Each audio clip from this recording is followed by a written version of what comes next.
What do they stand to gain from it? I don't think anyone really knows at this point, because it's very, we have to be kind of speculative here, because we're not going to get like an admission from the Trump administration about what they're actually thinking. They're obviously worried about PR and optics. And they have continued for months to kick this can down the road and try and make... They told us Britney Spears was finally free. The conservatorship ended in 2021. A judge signed off. She got married, published a memoir, and posted her dance videos. Case closed, right? Except the same woman who controlled her money for 13 years never lost a single client. Lou Taylor is still there, still managing the Kardashian-Jenner empire through court filings that name her as the agent for their biggest businesses. And right now, the Department of Justice is holding on to millions of Epstein-related pages that could prove whether Britney was ever really free or just moved from one pocket to another while everybody clapped. That is not a conspiracy theory. That is a math problem with a target date. Let me back up, because this already sounds insane. Justice Department has finally released some of the highly anticipated Epstein files. More than 300,000 pages of documents related to the late convicted offender were made public today. They include photos, flight logs, grand jury testimony, and a lot of heavy... Britney herself stood up in open court in June 2021 and said the conservatorship was abusive. She said she was forced to go on tour, put on medication that made her feel drunk, and barred from removing an IUD. Her own mother, Lynn Spears, wrote in a memoir that Lou Taylor was in those early conservatorship conversations before the public ever heard a word about them.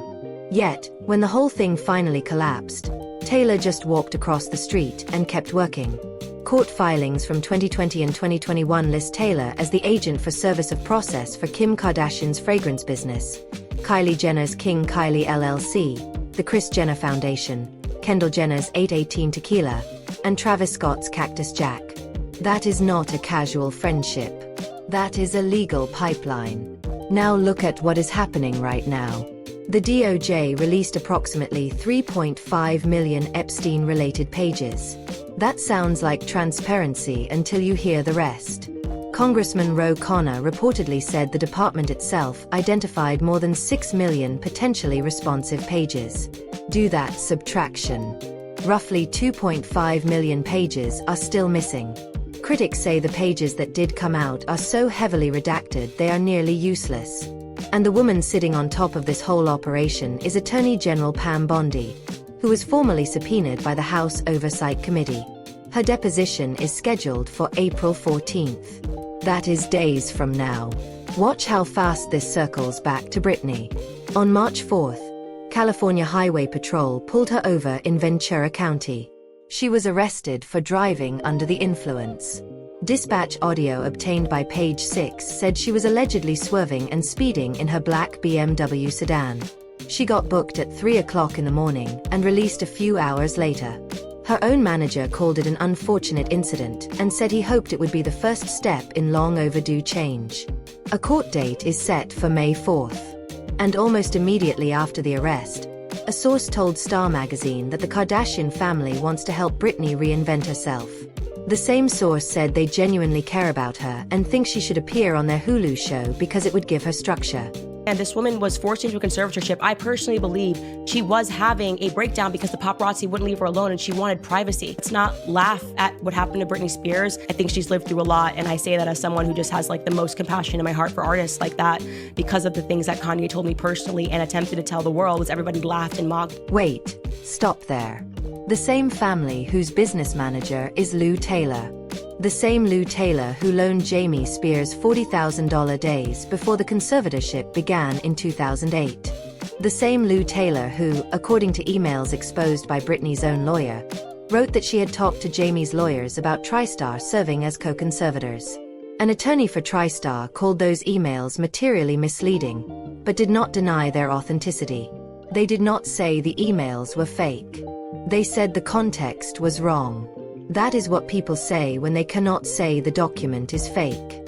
So here we are. Britney gets arrested. She is vulnerable. She is facing a court date. And suddenly the Kardashians want to help her. Kim Kardashian and Khloe Kardashian already had a sleepover with Britney in November 2025, which Kim called the most innocent thing. But innocent is a strange word to use when your business manager is the woman Britney blames for her suffering. In her memoir, Britney called Lou Taylor's associate, Robin Greenhill, a weird blackie, and said she wanted both of them out of her life. She wrote that her father struck up a very close friendship with Taylor before the conservatorship, which would later allow them to control and take over her career. Those are not vague online rumors. Those are her words in a book backed by sworn testimony.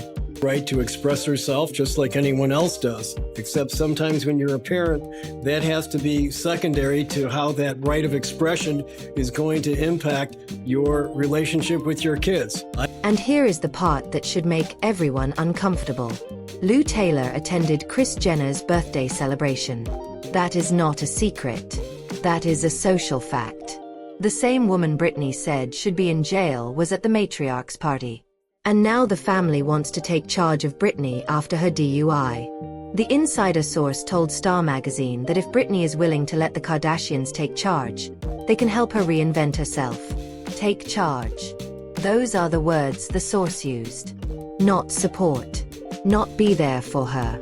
After a conservatorship that lasted 13 years, after a woman lost control of her own money, her own medical decisions, and her own body, the DOJ is holding millions of pages. Pam Bondi faces a deposition in days. Britney just got arrested, and the Kardashians are offering to run things. And the one document set that could answer whether any of this is connected, whether the Kardashians were named in Epstein-related complaints, whether money moved from Britney to their businesses, is sitting in those missing pages. The same pages the government will not release. The same pages that critics say could reshape everything we think we know about who was protecting whom.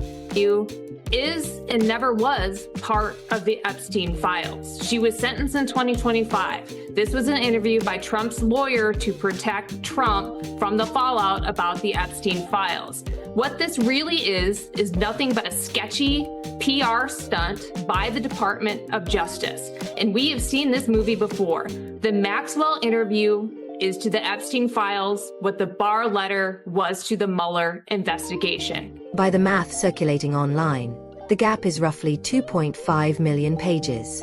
That is not a rounding error. That is a choice. And the reason this feels so urgent is not just because of what might be in those files. It is because of who is fighting to keep them hidden. Bondi's closed-door meeting with the committee on March 19th reportedly left Democrats furious. They said she made no meaningful commitments, no promise of full cooperation, and no confidence that the missing material would actually be addressed. 5 Republicans crossed party lines to support the subpoena. Anyway, when both sides agree something is wrong, people notice, and they start asking what the hell is in those pages. Let me tell you what some people already suspect. Online investigators claim the missing files could show whether the Kardashians were named in a complaint to federal authorities connected to the Ghislaine Maxwell case. According to allegations that have surfaced, the complaint reportedly accused the family of ties to Epstein and Maxwell, identity misuse, fraud, and exploitation. To be clear, there is no verified document here, no case number, and no complainant name. But the fact that this reference exists at all, that someone filed something somewhere, is why the rumor persists. And the only way to resolve it or confirm it is to release the pages, which the DOJ will not do. And when it came to Maxwell, it was about the idea, right, they would bring these girls in and then they would have them recruit other girls, and that was kind of the network that was being built up. From a prosecutorial point of view, from a legal point of view, somebody's looking at this and saying, wait a minute, I'm looking at these filings and they're identifying certain people or they're redacting certain other people. They say there's not enough evidence to charge this person or limited evidence regarding involvement. What does that mean? So here is the question the missing pages could answer. Are the Kardashians genuinely trying to help Britney because they care about her? Or are they the same network that profited from her conservatorship now circling back because she is vulnerable again? Because if those pages show what online investigators claim, if they connect Lou Taylor to Epstein and Maxwell, if they show money moving from Britney to Kardashian Ventures, then everything changes. The sleepover stops being innocent. The help stops being kind. The public support starts looking exactly like what critics always said it was. Damage control performed live on television. And here is the darkest part. Britney does not even have to be right about all of it for this to be a disaster. She just has to be right enough. The $40,000 loan is real. The court filings naming Taylor as the Kardashians' agent are real. The DOJ page gap is real. The deposition date is real. The DUI is real. The offer to take charge is real. Stack those together, and the picture is already ugly before you touch a single Epstein page. The missing files are just the thing that could prove how ugly it really got. Brings it all together with a bow for her, doesn't it? She probably wants to get out early. So I think that we have more digging to do. I think the DOJ transparency effort here is the right thing. But the reason it's on a Friday, Will, is I think there are no smoking guns. There's other places we have to look. We are days away from April 14th. That is when Pam Bondi has to sit down and answer questions under oath. That is when the pressure becomes real. Until then, the only thing standing between us and the truth is 2.5 million pages the government will not show you. So, what do you think is in those files? And why is everybody who could tell us suddenly so quiet? While everyone watches the clock tick toward April 14th, Lou Taylor's other clients are burning down around her. Sean Combs is sitting in federal custody right now, held on charges that have already destroyed his public image. Who managed his money for years? TriStar, the exact same firm that ran Britney Spears' finances. The exact same firm Lou Taylor built while Britney was locked inside a legal cage she could not escape. That is not a stray coincidence. That is a pattern that has been hiding in plain sight.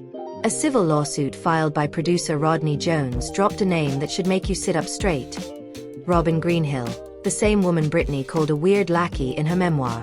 The lawsuit alleged that Greenhill would ensure the wiring and transfer of payments. Not advice, not oversight, direct execution. TriStar has not been charged in the criminal case, but the lawsuit put Greenhill inside the operation on paper. Once a name appears in a legal filing next to allegations like that, it never fully washes off. Let me walk you through the math that keeps online investigators awake at night. Their estimates for what may have moved through Britney's case land somewhere between $200 million and $600 million. Those numbers sound insane until you anchor them to something real. That $40,000 loan is real. Documented. Undeniable. TriStar loaned Jamie Spears $40,000 days before the conservatorship began. He paid it back, but the timing has never stopped being the ugliest detail in the whole file. That tiny loan is the key. Once you accept that one financial move happened right at the trigger point, you have to ask what else moved while nobody was watching. Critics say the missing Epstein pages could show whether Britney's money was funneled into Kylie Cosmetics or a house Kim Kardashian bought in cash. Those are allegations, but allegations attach themselves to real structures, court filings, emails, and agency agreements. The only thing missing is the paper trail that proves where the money actually went. Now, I need to take you somewhere even stranger. There is a complaint that reportedly surfaced in connection with the Ghislaine Maxwell case. According to unverified claims, the complaint named the Kardashians, not in a minor way. The allegations reportedly included identity misuse, fraud, exploitation, and ties to both Epstein and Maxwell. No complainant name has been made public. No case number has been provided. But the fact that this reference exists at all, that someone filed something somewhere, is why this layer of the story will not be forgotten. It is not proof. It is a signal. And signals matter when you already have a pile of documents showing the same people connected to the same structures. Actually says she never saw anyone with underage women. They go through a list of names, they go through a list of people that Epstein, would socialize with. She never saw anybody with underage women. She claims she recruited these masseuses because Jeffrey Epstein liked massages, and sometimes multiple massages a day, but she never thought there was anything inappropriate about that. She never thought any of these women could be girls under. Here is where the institutional weirdness kicks in. Kris Jenner founded the California Community Church. Critics have long alleged that the church required members to contribute significant monthly payments and a percentage of their income. Some have asked whether that structure was used as a channel for money that appeared charitable on paper while serving very different purposes privately. Again, these are allegations, but stack them next to the court filings, the loans, and the Maxwell complaint references. The whole picture starts to feel less like random noise and more like a machine built to move value without leaving tracks. And just when you think the only people worried about any of this are online theorists, Britney's own ex-husband published a memoir in 2025. Kevin Federline wrote that the hashtag Free Britney movement may have started from a good place, but now the situation feels like it is racing towards something irreversible. He alleged that Britney used a substance while breastfeeding their sons. Her representative called it constant gaslighting and white lies. But here is what matters. Federline's book created a split inside the pro-Britney movement itself. Suddenly, there were two camps. Hashtag Free Britney, the original movement that fought to end the conservatorship, and a newer, smaller hashtag Save Britney faction that worried she was not okay even after the legal battle was won. That was crazy, that was a whole different lifestyle than I ever imagined, It was not, just getting around from place to place and having 20 people follow you all day long. That fracture changes the calculation. Now it is not just about whether Lou Taylor or the Kardashians exploited Britney. It is about whether Britney's own supporters have started turning on each other. Some say she is finally free and should be left alone. Others say she is in serious danger and needs intervention. The DUI arrest in March only made that fight louder. A probate attorney told the California Post that while a single DUI is unlikely to trigger a return to conservatorship, the bar is higher now. Post-Britney, the system that once controlled her is still there, just waiting for the right moment. Wait, back up for a second. Because before we get too deep into the fan movement splitting apart, there is another layer here that nobody is talking about enough. The same week Federline's memoir dropped, something else happened quietly in the background. A legal filing, not about Britney, but about the people who used to control her. Jamie Spears finally got fully discharged as conservator of the estate. A judge signed off. That sounds like the end of something. But here's what it really means. The man who ran the show for 14 years just walked away with no criminal charges, no public confession, and no consequences. He is done. The system let him go. Now think about what that signals to everyone else in that network. Jamie walked. Lou Taylor is still managing millions. TriStar is still operating. The church is still standing. The Kardashians are still on television. Nobody went to jail. Nobody lost their business. Nobody had to testify under oath about what really happened. That is not justice. That is a cleanup job. And the only reason the cleanup worked is because the documents that could have stopped it, the missing Epstein pages, the financial records, the internal emails, are still sitting behind a DOJ wall that Bondi refuses to knock down. So when Federline writes that the situation feels like it is racing towards something irreversible, he is not just talking about Britney's personal struggles. He is describing the legal reality. There is no mechanism left to force accountability. The conservatorship is gone. The settlement with Jamie is confidential. TriStar denied everything and kept working. The only pressure point left is the Epstein pages and Bondi's deposition. And if those pages stay hidden, if Bondi gives nothing on April 14th, then the whole machine just keeps running. Jamie walks, Lou Taylor keeps collecting fees, the Kardashians keep filming, and Britney is left standing alone holding a story nobody can fully prove. Has to post something on Instagram to get attention. This has gone on for years and years and years. There's a high chance that this is never gonna really stop. That is why the split inside the fan movement matters more than it seems. Hashtag Free Britney won. The conservatorship ended, but hashtag Save Britney is asking a harder question. What happens when winning the legal battle does not mean winning the war? What happens when the same people who controlled you are still controlling everyone around you, just in different jobs, different titles, and different LLCs? That is not paranoia. That is just reading the court filings. Jamie is gone. But Lou Taylor is still the agent for King Kylie. The church is still collecting payments, and the missing pages are still missing. The machine did not break. It just changed shape. So where does that leave us after all of this? The same place, but with more weight behind it. Now, we are not just looking at Britney. We are looking at Sean Combs in federal custody. Robin Greenhill named in a civil lawsuit.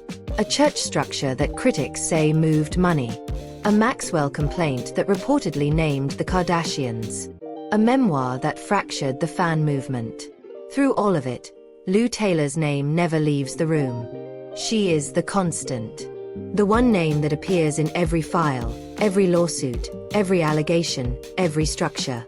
The DOJ released 3.5 million pages. Critics say more than 6 million were identified as potentially responsive. The gap is not a conspiracy.